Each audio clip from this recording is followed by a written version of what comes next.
नमस्कार, माझं नाव ग्रीष्मा विस्पुते आणि माझ्या YouTube चॅनलमध्ये तुम्हा सगळ्यांचं स्वागत आहे। तर तुम्हाला तर माहिती आहे, मी हिंदी, इंग्लिश, मराठीमध्ये अनेक इंटरेस्टिंग टॉपिक्सवर व्हिडिओज घेऊन येत असते। तर आजचा टॉपिक खूप वेगळा आहे। आजचा टॉपिक आहे पु ल देशपांडे यांचं एक पुस्तक आहे, मुक्काम शांतिनिकेतन। यातले छान कविता एक रवींद्रनाथ टागोरांच्या छान कविता आहेत, त्या त्यांनी अनुवाद केलेल्या आहेत मराठीमध्ये। तर त्या 3 कविता मी तुमच्या समोर सादर करणार आहे आणि मी तुम्हाला त्याचा अर्थ सुद्धा समजावून सांगणार आहे। तर पहिले तर आपण ह्या पुस्तकाबद्दल बोलू। खूप सुंदर पुस्तक आहे। जेव्हा पु ल देशपांडे शांतिनिकेतन म्हणजे आता वेस्ट बेंगॉलमध्ये आहे, तिथे गेले असताना तिकडचं सगळं त्यांनी वर्णन आणि त्यांचा 1977 मध्ये ची गोष्ट आहे की तेव्हा तिथे काय काय झालं, त्यांना काय काय एक्सपिरियन्स आले, ते साहित्याने कसे समृद्ध झाले। भाषा वेगवेगळे असूनही जेव्हा साहित्य आणि भावना एकत्र मिळतात तेव्हा काय होतं याचं वर्णन ह्या पुस्तकात दिलेलं आहे। म्हणजे ती बंगाली भाषा आहे, पण आपल्याला सगळ्यांना माहिती आहे बंगाली साहित्य सुद्धा खूप सुंदर आहे, खूप मोठं आहे। तसंच मराठी सुद्धा एका महान मराठी साहित्यकाराने जसे पु ल देशपांडे यांनी एका दुसऱ्या महान साहित्यकाराकडे जाऊन नवीन नवीन गोष्टींचा आस्वाद घेतला, एक्सपिरियन्स घेतला, त्याच्याबद्दल हे सगळं पुस्तक आहे। तर त्याच्यातल्या काही 3 कविता आहेत ज्या पु ल देशपांडेंनी अनुवाद केलेल्या आहेत, त्या मी तुमच्या समोर सादर करते। ठीक आहे सर। तर पहिली कविता आहे रविवार। सोम मंगळ बुध सारे झटपट येती, त्यांच्या घरी आहे वाटतं मस्त फटफटी। रविवारला का ग आई वेळ इतका लागे, किती हळूहळू येतो सगळ्यांच्या वारामागे। आकाशीच्या घरी इतके दूर का ग तो राही, मला वाटतं तुझ्या परी गरीब घरचा तोही। सोम मंगळ बुध कसे राहतात ठाण मांडून, घरी परत जायचे त्यांना नसतेच मुळी भान। रविवारच इतका का ग करीत असतो घाई, अर्ध्या तासात 1 तास कसा संपून जाई। आकाशाच्या घर कामाला जातो का गाई, मला वाटतं तुझ्या परी गरीब घरचा तोही। सोम मंगळ भूत कसे तोंड मिटूनी बसते, छोट्या मुलांसांगे त्यांची मुळीच नसते दोस्ती। शनिवारची रात सरता सरता जाग येते जेव्हा, रविवारचा पाहुणी चेहरा हसू फुटते मला। हसरी आमची पाहुणी तोंडे परतून रडत जाई, मला वाटतं तुझ्या परी गरीब घरचा तोही। तर ह्या कवितेमध्ये असं आहे, एक लहान मुलगा असतो ज्याला असं वाटतं की बाकीचे सगळे जे वार असतात ते किती मोठे असतात आणि तो आपण सगळेच रविवार येण्याची किती वाट बघत असतो।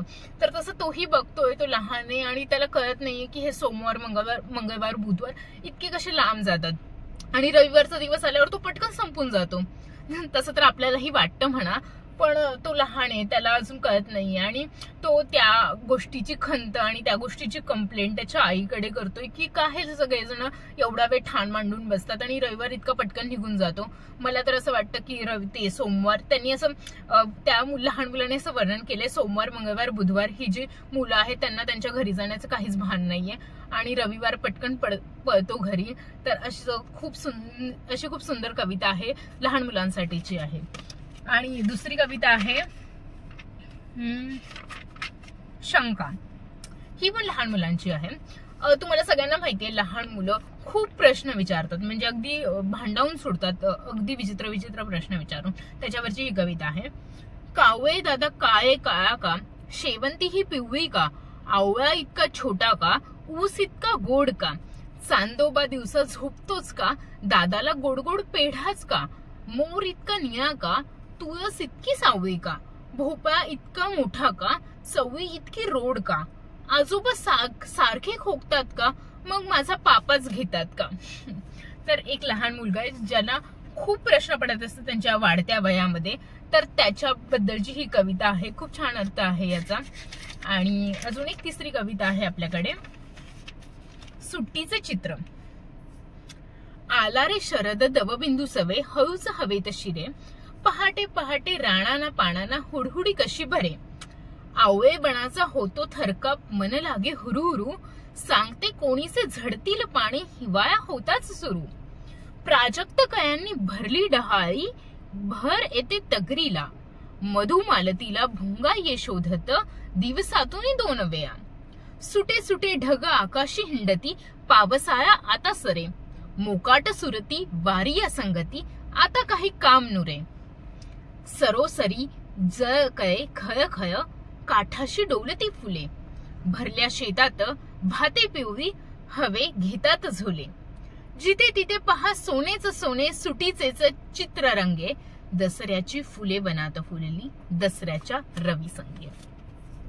तर एक सुट्टी आहे आणि त्या सुट्टीमध्ये काय काय होतं असं आपल्या या कवीने त्याचं खूप छान निसर्गरम्य वर्णन केलेलं आहे. सुट्टीच्या दिवशी जेव्हा बाहेर जाऊन जे निसर्गाचे वर्णन आपल्याला पाहायला मिळतं त्याचं खूप कवितेच्या मार्फत असं त्यांनी वर्णन केलेलं आहे.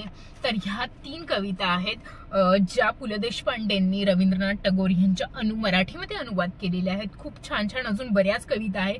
ह्या कवितांसोबत तुम्ही हे पुस्तक सुद्धा नक्की वाचायला हवं, कारण पुलंचं लिखाण तुम्हाला आम्हाला सगळ्यांनाच माहिती आहे. तर असा हा व्हिडिओ होता.